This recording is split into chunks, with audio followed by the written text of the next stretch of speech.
I'll never forget the sound of her laughter. Not the soft, comforting kind that used to melt away the stress of long work days, but the cruel, mocking kind that cut through the thin walls of the cafe bathroom that night. I stood frozen, hand gripping the doorknob, heart hammering, as I heard my girlfriend's voice spill words I was never meant to hear. My everything. He's going to propose tonight, she said, every syllable edged with smug satisfaction. Watch me say no and make him cry. Honestly, I don't even know why I dragged this on. He's good for dinners, paying bills, but that's it. Tonight it ends. Her friends erupted in giggles. One even snorted.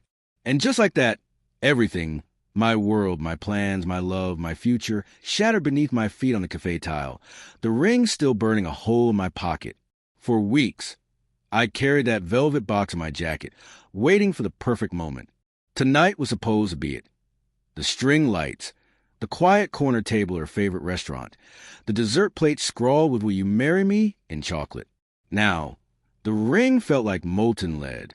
I pressed my back against the wall, shallow breaths shaking my chest. Tears pricked at the corners of my eyes, but I clenched my jaw. She wouldn't get the satisfaction.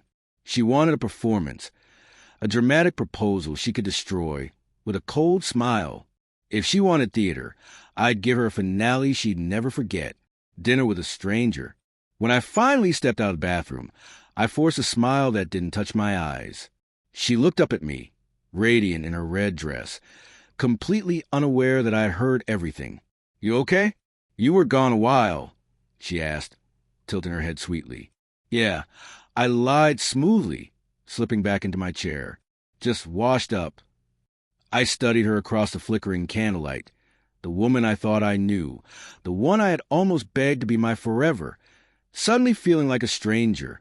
Every laugh, every toss of her hair, every playful glance now seemed rehearsed, a role she had been playing while waiting for the curtain to fall. The waiter arrived with the dessert tray.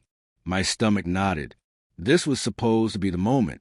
Instead, I reached into my jacket, pulled out the ring box, and set it on the table without opening it. Her eyes widened, surprise cracking the mask she wore so flawlessly. I didn't kneel. I didn't speak. I just pushed the box toward her. "Go ahead," I said softly, voice steady even though my chest burned. "Open it." She hesitated, then flipped it open.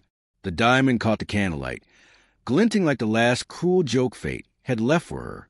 For a fleeting moment, her composure faltered. I saw shock, then confusion, then something colder, fear. She realized I wasn't following the script she'd written. "Will you?" I stopped myself, letting silence hang between us. Then I leaned back, smiling. "Actually, never mind." I stood, tossed a few bills onto the table. "Enjoy the ring. You'll need it more than I do." Her mouth opened, but no sound came out.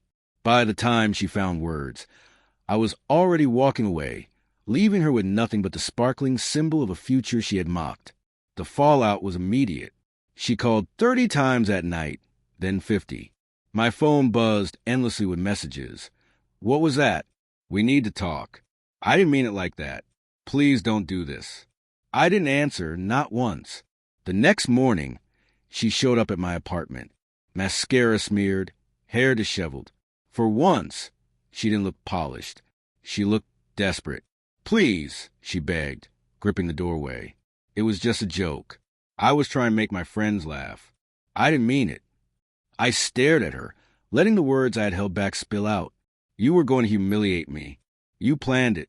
You wanted to see me cry, to perform for your friends like some pathetic clown." She flinched, but I didn't stop. "You could have ended at any time. You could have told me you weren't happy, that you didn't love me. Instead, you strung me along, used me, mocked me." Her eyes filled with tears, but I felt nothing, no sympathy, no warmth, just a hollow ache where love used to live. "I don't know who you are," I whispered, "but you're not the woman I loved." And then I shut the door. The weeks after were like walking through fog. My chest felt heavy, my apartment unbearably quiet. I kept replaying those words in my mind. Watch me say no and make him cry. It wasn't just betrayal, it was cruelty, the kind that makes you question your worth. But slowly, painfully, I began to rebuild. I went back to the gym, I reconnected with old friends I had neglected. I threw myself into work, piecing myself back together. Months later, I found a ring box tucked away in a drawer. I opened it, stared at the diamond, and for the first time, felt nothing but freedom. The next day, I booked a solo trip, somewhere far away where her laughter couldn't reach me. The unexpected encounter came nearly a year later. I was at a coffee shop, laptop open, working, and there she was, standing in line, older, worn down, not the vibrant woman I had once known. Our eyes met. I froze. The world went silent for a moment. She walked over slowly, hands trembling around her cup. "Hi," she whispered. I looked at her, really looked, and realized something. She wasn't a monster.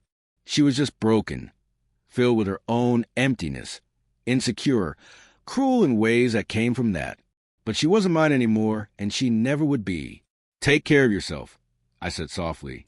And then I packed up my laptop, walked out of the cafe, and into the crisp evening air. The ending she never expected. Betrayal changes you. It hardens your heart, makes you suspicious, cynical. But for me, it did something else. It taught me that love without respect is hollow, that someone who laughs at your pain doesn't deserve your devotion, and that sometimes walking away isn't weakness. It's the bravest thing you can do. She wanted a show. She wanted to see me cry. Instead, she watched me rise, calm, steady, unbroken.